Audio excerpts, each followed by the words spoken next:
Assalamualaikum warahmatullahi wabarakatuh. Hai teman-teman semua. Perkenalkan, nama saya Aulia Husna, mahasiswi Institut Ilmu Al-Quran Jakarta. Program studi Ilmu Al-Quran dan Tafsir semester 4. Tugas ini dibuat untuk memenuhi ujian akhir semester mata kuliah kajian kitab hadis oleh Bapak Sofyan Effendi, SQ MA. Pada kesempatan kali ini, saya ingin sedikit menjelaskan tentang kitab Al-Mujam Al-Shaghir. Hadis merupakan perkataan suatu ilmu yang menerangkan segala sesuatu yang disandarkan kepada Nabi, baik berupa perkataan, perbuatan, maupun sifat beliau, yang mana menjadi sumber hukum Islam yang kedua setelah Al-Quran. Salah satu ulama penulis kitab hadis yaitu Imam At-Tabrani. Nama lengkap beliau adalah Sulaiman bin Ahmad bin Ayyub Asyami At-Tabrani. Biasa disebut dengan At-Tabrani. Beliau lahir di Palestina, tepatnya di sebuah desa yang bernama Akka, dan ibunya berasal dari suku Akka. Tercatat dalam biografinya bahwa beliau lahir pada bulan Safar tahun 260 Hijriah atau bertepatan dengan 821 Masehi. Ayah beliau merupakan seorang ulama dan kali hadis di zamannya. Beliau tumbuh dan berkembang di tengah keluarga yang terhormat dan punya latar belakang agama. Tak heran jika beliau mulai belajar hadis pada usia 13 tahun. Seorang menteri, Ibnu Al-Amid, berkata, "Aku tidak mengetahui dunia ini ada yang lebih manis dan lebih lezat dibanding kekuasaan dan jabatan yang aku jabat sekarang."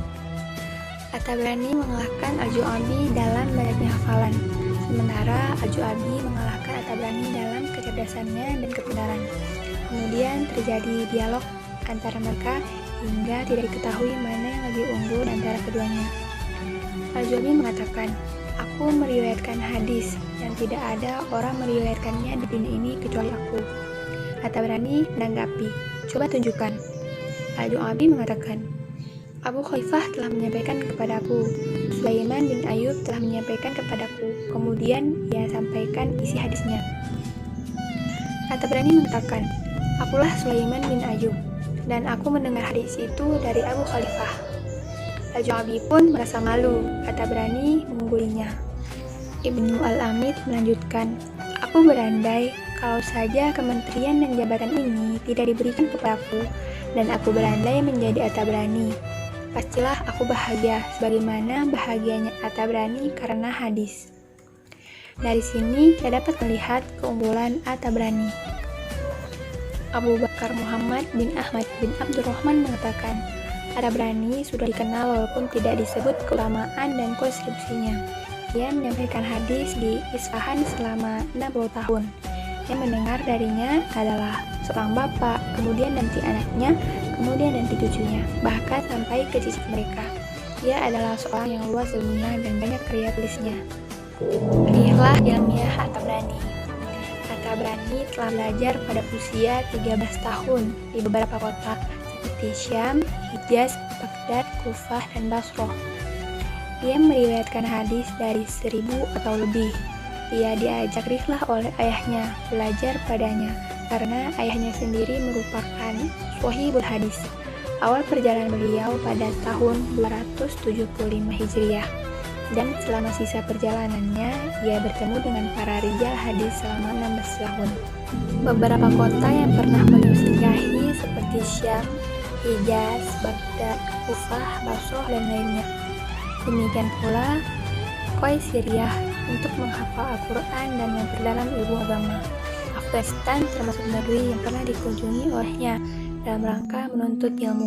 Mesir, Irak, Iran, dan semenanjung Arabia juga tidak luput dari perjalanan ilmiahnya mencari hadis.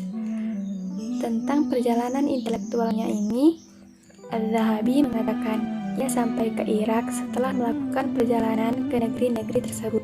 Seandainya ia menuju Irak terlebih dahulu, ia akan mendapatkan sanad yang lebih banyak di sana.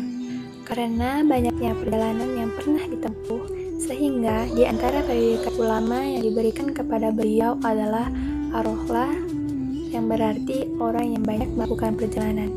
dan jawal, petualangan yang berkeliling ke berbagai negeri.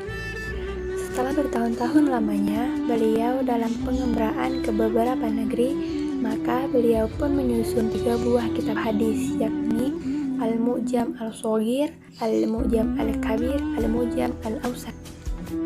Karya-karya Imam Tabrani. Perhatian Tabrani terhadap hadis mendorongnya untuk menyusun banyak karya tulis. Cukup banyak kitab-kitab yang dihasilkan sepanjang perjalanan hidupnya. Tabrani adalah ulama yang mempunyai atensi cukup besar dalam pengembangan ilmu, yang mengantarkannya menjadi ulama yang sangat produktif. Dari sekian banyak karya Al-Tabrani, yang paling populer atau terkenal adalah ketiga mu'jamnya, yaitu Al-Mu'jam Al-Kabir, Al-Mu'jam Al-Awsat, Al-Mu'jam Al-Shaghir. Berikut dapat kita lihat kitab Al-Mu'jam Al-Shaghir. Penilaian ulama terhadap kitab Al-Mu'jam Al-Shaghir. Abdullah Aziz Al-Qudi dalam kitab Miftah Al-Sunnah menjelaskan bahwa kitab Al-Mu'jam At-Tabrani merupakan kitab hadis yang membuat hadis sahih, hasan, dan dhaif. Ia mempunyai banyak guru dalam periwayatan hadis, kira-kira 1000 orang guru, dan juga seorang hafidz hadis dalam upaya mencari hadis yang sering berkelana dari satu negeri ke negeri lain. Kemudian hadis ia peroleh disusun dan dikumpulkan menjadi sebuah kitab hadis. Ibnu Jauzi berkata, Tabrani termasuk salah seorang pemuka hafidz. Ia memiliki karya-karya yang bagus. Ibnu Uqdah mengatakan, aku tidak mengetahui ada orang yang lebih mengetahui hadis melebihi At-Tabrani, dan juga tidak ada orang yang lebih hafal sanad melebihi dirinya. Mungkin hanya sekian yang dapat saya jelaskan. Lebih dan kurang saya mohon maaf. Assalamualaikum warahmatullahi wabarakatuh.